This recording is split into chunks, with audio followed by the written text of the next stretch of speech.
Now, I want to stick with an issue that originates in Queensland too. A police task force is going to re-examine thousands of criminal cases in that state after serious concerns were raised about DNA testing at a government-run lab. Failures in DNA testing may have led to individuals not being charged with a crime or being wrongfully acquitted in serious cases such as murder, rape and sexual assault. This all came to light after forensic biologist Dr. Kirsty Wright courageously blew the whistle in Hedley Thomas's podcast Shandy's Story. Here's Dr. Wright speaking with us on this program just back in June. I'm alleging not only bad science and mismanagement, I'm alleging corrupt conduct that's happened possibly 10, maybe even 15 years. So this has potentially affected many thousands of cases, the scale of which is absolutely staggering. And this has never happened anywhere else in Australia or the world. Now, 2 senior employees at that lab have been stood down today pending the outcome of a commission of inquiry. Let me bring in Queensland's opposition leader, David Crisafulli, now. He joins me from the Gold Coast. Thanks for joining us, David. Tell us about how this information has come to light and what sort of a commission of inquiry will be acceptable. It was the sort of commission of inquiry that the government said that they didn't need, that Queenslanders didn't deserve. And we peppered them, we pushed them. We had whistleblowers come through, brave people like your previous audio there, Kirsty. We had victims, people like Vicky Blackburn, as you said, and we started asking questions about this last year in the Parliament. We were told we were politicising, that it was a duplication, that it wasn't needed. Finally, the government caved. This is just the interim report ahead of those hearings. What we have heard has rocked the foundations of the Queensland judicial system to its knees, and the inquiry isn't underway. I just can't understate how serious this is.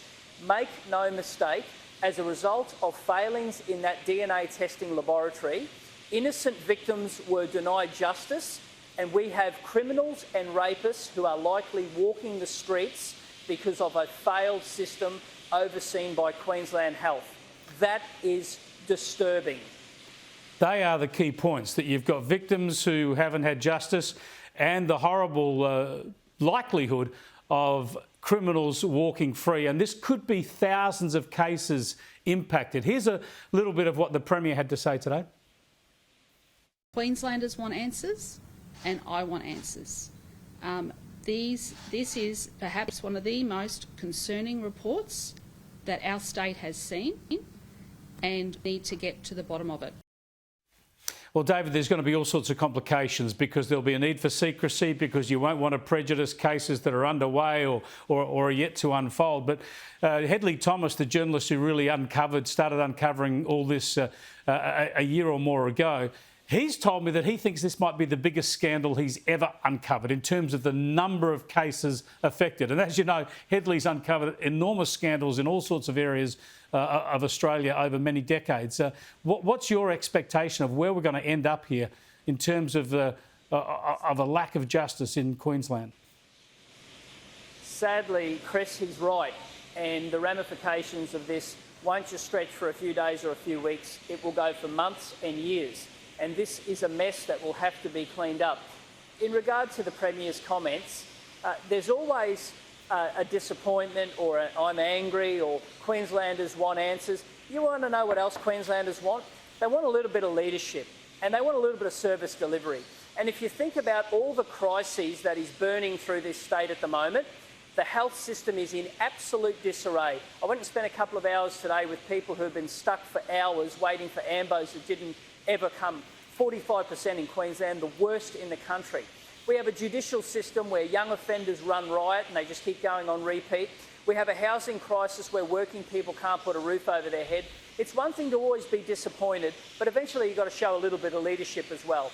Well, the main thing is now, as you say, you've pushed the government to this position, but you're happy with the inquiry as it's unfolding? No complaints about the way it's been commissioned?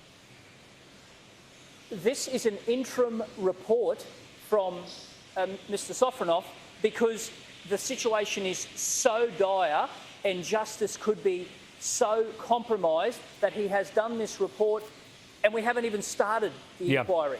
And just remember, This is an inquiry that the government said we were being political because we asked for it. They stonewalled and stonewalled. They didn't believe victims. They didn't believe whistleblowers. We've asked questions since last year, and boy, oh boy, it is going to rock the judicial system to its knees.